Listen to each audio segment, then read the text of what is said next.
Hey everybody, welcome back to Video Game Esoteric, another episode of the Unported playlist where we take a look at some of my favorite unported arcade games of all time. And I know what you're thinking, Gunblade NY was ported to the Wii, and that is true. Again, I'm cheating, but I get to because it's my channel. The reason I'm covering this as unported is one, the Wii version does not feel arcade accurate to me whatsoever. The controls are very strange, and two, getting that on the Wii is almost $150 to $200 depending on completeness. Don't spend that much money, emulate it on the Model 2 emulator as you're seeing here. Before I talk about the game too much, do me a huge favor, go down below, hit like and subscribe, ring that notification bell, and if you feel so inclined, there's a Patreon link down there as well if you want to support the channel. But I absolutely love Gunblade NY, the same as I loved its sequel, which I've already covered on the channel, and I'll leave a link in the description below. And there was actually supposed to be a third game of the series that was announced, but it never came out, so we get these two games. But if you've been watching my channel whatsoever, you know I love light gun shooting games. And I particularly love Gunblade NY because it is just so action-packed. It feels like Virtua Fighter if Virtua Fighter was running on turbo the entire time you were playing it.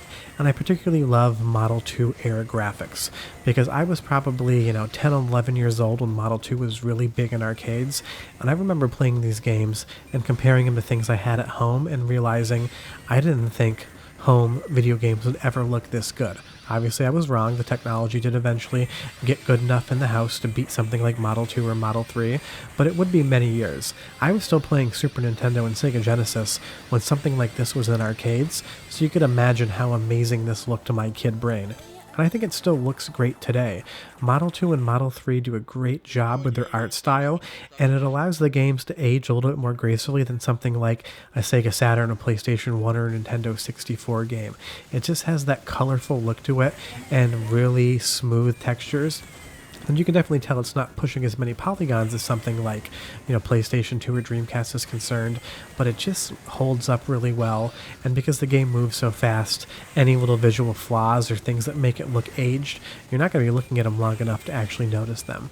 And that is another thing that I love about this game, is it's constantly in motion. You're never really getting a break. From start to finish, it's full action-packed excitement. And Sega loved doing that with their arcade light gun games. Jurassic Park on System 32, that game from start to finish is just throwing things at you the entire time.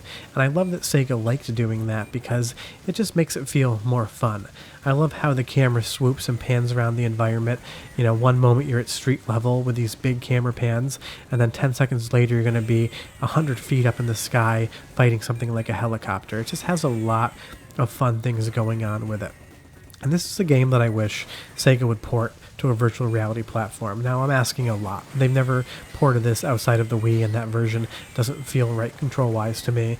I know we're never going to get this on VR, but in a perfect world where I could just snap my fingers and make anything happen, I would definitely put this in a VR headset. I think it would be absolutely amazing. Maybe a little nausea-inducing, but isn't all of VR?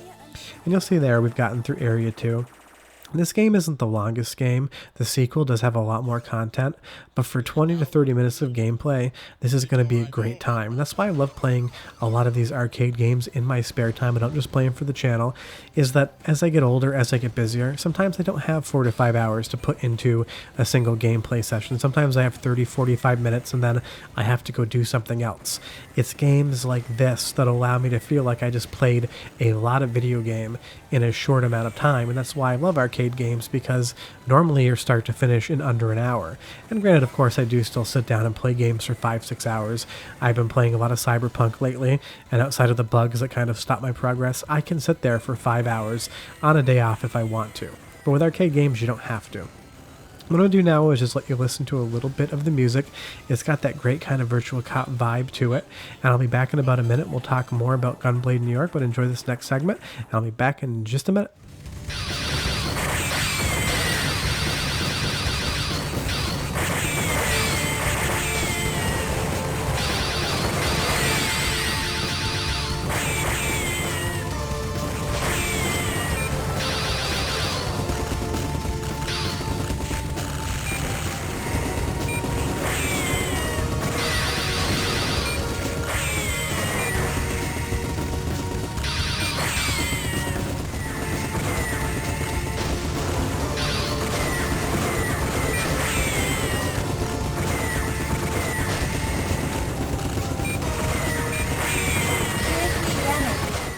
I said, the music is great in this game, the sound effects are, and the boss battles are a lot of fun as well. They're definitely big set pieces, and that's how this entire game feels like, one big set piece. You're flying through cities, you're navigating through skyscrapers, you're down on street level, you're having this large mech battle on a container ship out at sea. It just changes things up enough so that everything feels unique and different and fresh, even if you're only playing for half an hour. And I also love the cutscenes in between rounds.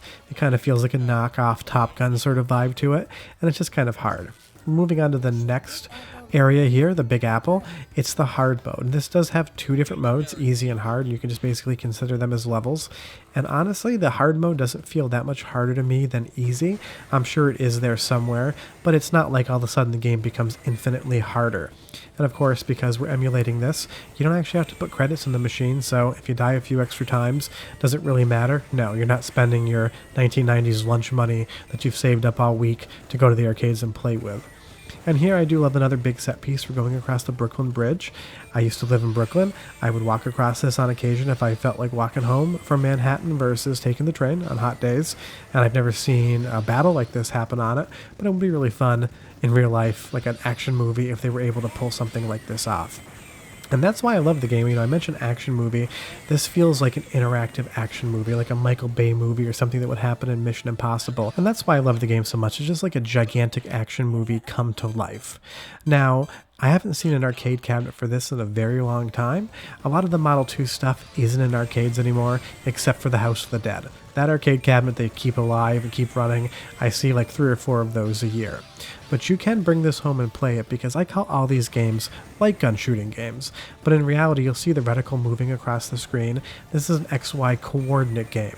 Basically, there's a gun and there's 2 potentiometers, one on the x-axis and one on the y-axis, and those read analog values to say where the cursor is.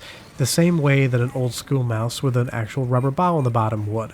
And if you don't know what that mouse is, you're definitely younger than I am, and you should be glad you never had to deal with them, because they sucked. But this is something that you could bring home and play on your 4K LCD screen, compared to light gun games that need a CRT, so in some ways these are actually easier to collect. And they're actually not terribly expensive either. Honestly, the Wii version of this game is getting to the point where it might start becoming more expensive than the arcade PCB itself. So if you do absolutely want to collect this game, don't buy the Wii version. It doesn't control as well, it doesn't look as good. Actually buy an arcade PCB. And if you ever need help finding these PCBs or need help of where to look or what to do with them, leave me a comment, because I love helping people out with this stuff and I've helped them out before. But if you've never played this game before, you absolutely should do it. It emulates perfectly fine on the Model 2 emulator. I'm using an NVIDIA GTX 1080 Ti and an i7-4790K processor, and there's really nothing that it won't emulate well. And my build for a PC is kind of getting old. I need to build a new one, but you can't buy parts right now. But my point being is that a lot of these emulators will run on pretty low system specs. Now moving on here to the final area of the game, I love that all of a sudden we're in a nighttime cityscape. You have those lights coming out and your shots are lighting up the street as you hit enemies. Model 2 just still looks great to me, even the explosions and how they kind of break up as polygons are. It's just a time and an era of graphics that I grew up with, that I loved then and was impressed by, and still today, sometimes I'd rather look at this than something modern. Even though modern graphics are amazing and I give them all the credit in the world, I kind of miss that cartoony nature to all video games, because it was the easiest way to make them look good. Like I always say, if you have any questions or comments, leave them down below. I love chatting with you guys about these games. And if you ever need help getting them running on your computer or getting them running as actual arcade PCBs, I'm always around to help as well. Short of that, we will be back with another episode in the Unported playlist next Sunday. I'm going to keep making these videos as long as you guys watch them, and I'll be back Tuesday, Wednesday, and Friday with other videos as well. But I love this ending. We land, everybody's cheering us on, and the captain's going to come out, give us a little bit of a salute, and then we're going to decide it's time to take a nap on the helicopter. And I will say, I've taken naps in a lot of places, and this looks like one of the most uncomfortable places to try to sleep ever. But short of that, thanks so much for watching. We hope you enjoyed it, and we'll see you guys next time. Enjoy your nap. Bye-bye.